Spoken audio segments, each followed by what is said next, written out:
des poulets, fait dans l'élevage de poulets, des chèvres ou des pondeuses. Le bois qu'ils ont scié, récolté, les chutes, tout ça là, ils peuvent utiliser ça passer même 3 ans. Vous voyez, là, ça réduit les coûts. Mais pour celui maintenant, comme par exemple, ici, nous sommes à PK27. Vous voyez qu'ici, on peut appeler ça forêt. Vous voyez qu'il n'y a pas la forêt ici. Donc, ce qui veut dire que si on dit qu'on va chercher le bois, parce qu'avant d'utiliser le bois, on a décidé d'arrêter avec le bois parce que le bois est extrêmement cher. Vous voyez que quand on commande le bois, la dernière fois, il demandait combien? Voilà. Il demandait 40 000 pour une bande de combien de... Une bande de 1000 sujets. Tu vois que tu utilises le bois de 40 000 pour chauffer 1000 sujets seulement. Donc ça veut dire que si tu veux lancer peut-être que 2500, comme c'est ici là présentement, tu veux lancer 2500, tu peux facilement te trouver à utiliser le bois de 80 000, comme la blague, vous voyez, sans transport. Voilà, et avec le bois encore et le four, il y a trop de manutention, vous voyez. Avant, c'était le système que on partait un peu dans les forêts, dans la zone sinon. On cherchait les sieurs, donc ceux qui ont un peu les champs, les forêts là.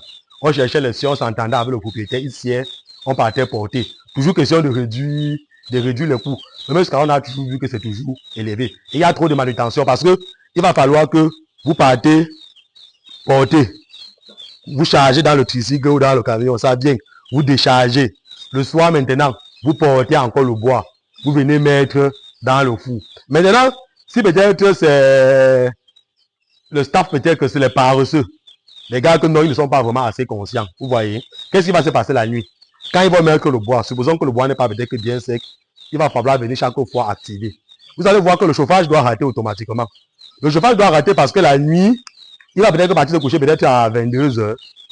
Et à minuit, le feu doit s'éteindre. Lui va se réveiller qu'à 6 h. Les poussins pour finir ont passé la nuit. Dans le moment le plus important qu'ils avaient besoin de la chaleur. Le gars dormait, lui, il n'a pas eu le temps de venir activer. Donc c'est pour cette raison qu'avec ce système de radiant, ça vous facilite énormément la tâche. Parce que vous voyez que vous connectez tout simplement à cette bouteille à gaz. Vous connectez le radiant, tout simplement comme une plaque à gaz à la maison. Vous l'activez à partir de 18 h. Vous réglez la température que vous avez besoin. Il fonctionne jusqu'au matin. Donc vous l'allumez à 18 h, 6 h, vous venez éteindre. Tranquille. Il n'y a pas question que le soir, tu es en train d'activer la fumée, mais te tuer, non. Donc c'est pour ça qu'on conseille vraiment ça. Et c'est très économique parce que vous-même, vous allez voir sur place.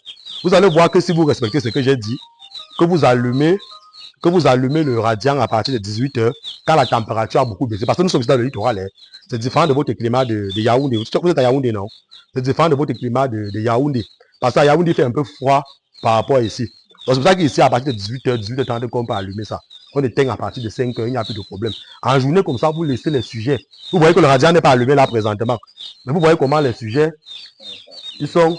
Vous voyez comment les sujets sont, filmez les sujets. Vous voyez comment chaque sujet est en train de boire son eau et il mange son aliment tranquille. En réalité, voici le comportement des sujets qu'il faut dans une poussinière. Donc voilà le comportement qu'il faut. Donc, les sujets ne doivent pas être entassés sur un point. On se comprend. Ils doivent être en train de manger, boire ou se reposer. Celui qui veut un peu se balader, qui se balade un peu légèrement. Vous voyez, il n'a pas le droit de courir peut-être d'un angle à l'autre, tous les sens. C'est pour ça que vous allez voir qu'on a délimité justement la poussinière. On se comprend. Pour éviter les va-et-vient des poussins en désordre. Donc voilà le comportement de la poussinière. Ça veut dire qu'en soirée, lorsque vous constatez présentement, là vous allez constater que la chaleur a baissé. Vous allez voir qu'ils auront maintenant un autre comportement. Ils vont commencer à faire quoi? À s'entasser dans les angles pour chercher la chaleur. On se comprend. C'est à partir de ce moment que vous allez allumer dans le radiant qui doit un peu jouer un peu le rôle du soleil. Vous voyez? Parce que vous voyez que là, le radiant n'est pas allumé, mais avec le soleil, voilà, ils sont uniformes dans la salle. Donc, vous allumez justement le radiant qui vient apporter une chaleur justement comme le soleil pour leur réchauffer. Et maintenant, quand vous allez allumer, vous allez voir, ils vont encore ces papiers dans la salle, commencer à manger, commencer à boire. Vous voyez maintenant que si la chaleur n'est pas bonne, qu'est-ce qui va se passer? Ils vont partir s'entasser dans les angles. Ils vont chercher à compenser cette chaleur qu'ils n'ont pas. Vous voyez un peu? Et en cherchant ça, qu'est-ce qui va se passer? Il y aura un retard de croissance. Il y a un retard de croissance, pourquoi? Parce que l'énergie qu'ils devaient utiliser pour grandir, vous voyez, l'énergie qu'ils devaient utiliser pour grandir Il est en train d'utiliser ça maintenant pour se réchauffer. Vous voyez, ce qui fait qu'il y a retard de croissance. Donc, ça qu'on dit que la première semaine est très délicate en élevage. On ne blague pas avec la première semaine. Vous me suivez? Justement parce qu'il y a le chauffage qui est un élément très crucial pour la réussite de votre activité. Quand vous ratez le chauffage, rassurez-vous, vous aurez beaucoup de difficultés durant la production. Déjà, un retard de croissance, c'est cause déjà un manque à gagner. Vous voyez un peu. Donc, pour dire, si je reviens sur le radiant, ça veut dire qu'un radiant comme celui-ci là, vous allez voir qu'une bouteille à gaz comme celle-ci là, doit faire pratiquement 5 jours. Quand on l'utilise normalement. Vous voyez, elle fait pratiquement 5 jours. Ça veut dire que vous allez voir qu'au final, si on arrête le chauffage ici à 12 jours ou 10 jours ou 14 jours, ça va dépendre du climat. Vous voyez, vous allez voir qu'on va dépenser au trop 30 000. Pourtant, avec le bois, on est à pratiquement 80 000. Donc, vous voyez que ça fait déjà un bénéfice de pratiquement 50 000 et plus. Et ça fait encore comment? La main d'œuvre encore est très réduite. Puisque si on ne souffre pas. Vous voyez que si par exemple vous êtes les garçons qui sortent, ils ne sont pas là. Peut-être qu'ils sont à la porcherie en train de travailler. Vous voyez que s'ils sont à la porcherie en train de travailler et qu'on vous laisse la poussinière maintenant, s'il faut porter les morceaux de bois pour venir, mais vous voyez que ça va vous fatiguer énormément. Pourtant, quand c'est le radiant, qu'est-ce que tu fais? Tout le monde le fait. Tu ouvres, cac, c'est fini. Vous voyez un peu. Voilà. Maintenant, pour revenir toujours sur la gestion de la poussinière, vous voyez, vous devez savoir que quand les sujets font un peu comme s'ils veulent s'entasser là, ce que vous devez faire, c'est que chaque instant, vous ne devez pas faire plus de 30 minutes sans passer à la poussinière pendant les 3 premiers jours. On se comprend? Pendant les 3 premiers jours. Parce que c'est le moment qu'ils ont plus besoin de vous ici. Quand ils grandissent, le besoin aussi diminue. C'est un peu comme chez nous, les humains, non? Quand on est encore bébé, on a besoin que maman soit à côté de nous. On a besoin que maman soit à côté de nous. Plus on grandit, nous-mêmes, on se retire de maman progressivement. Parce qu'il y a un temps, on dit que non, vraiment, il faut que je sorte même de la maison. Voilà. Donc, ça veut dire que ça, c'est le moment qu'ils ont plus besoin de vous. Ça veut dire que quand vous venez, vous regardez déjà si ils sont vifs. Parce qu'il faut connaître le comportement de ces sujets. Ça veut dire que quand ils sont entassés, vous venez, qu'est-ce que vous faites? Vous tapez les mains, vous tapez les mains, vous tapez les mains, vous tapez les mains, vous tapez les mains. Ceux qui se font un peu comme s'ils sont un peu faibles là, vous les prenez, vous créez une quarantaine pour eux. Donc vous créez une petite zone pour eux, non? Où vous allez venir prendre soin d'eux. Ça veut dire que là, vous allez venir faire quoi? Prendre le poussin, lui donner son eau. Vous voyez, le mec est dans le plateau, il mange. Pour le remonter avant peut-être de le ramener dans le poulailler. Vous voyez un peu. Pour revenir maintenant au comportement des sujets, ça veut dire que vous devez éviter que les sujets s'entassent. Quand les sujets s'entassent, ça veut dire qu'il y a un problème au niveau de la source de chaleur. Ça veut dire qu'il faut corriger. On se comprend? Et maintenant, quand on dit corriger, il faut éviter maintenant, comme je vois parfois dans certains poussinières, où on pense que le chauffage, c'est calciner les poussins. C'est brûler les poussins. On se comprend? Parce que parfois, tu pars dans certaines fermes en journée, ici à Douala, les gars ont mis les fous de bois, les radiants, tout. Les sujets, tu vois, les sujets sont là. Le gars ne connaît pas que non. À l'heure, là, le poussin peut venir même rester en bas, sans problème. Il faut qu'il soit uniforme. Ça veut dire que si c'est au niveau où tu arrives comme ça, tu vois que toute la zone, si comme ça là, il n'y a pas de poussin. Ça veut dire que tu as fait fort ici au niveau du radiant. Qu'est-ce qu'il faut faire? Tu réduis tout simplement. Et de sorte que tu vois même le sujet soit en train de se balader.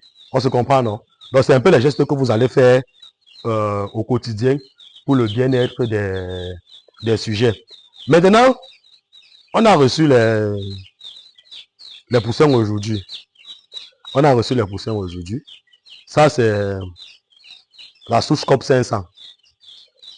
Ça, c'est la souche COP 500. C'est venu étant déjà vacciné.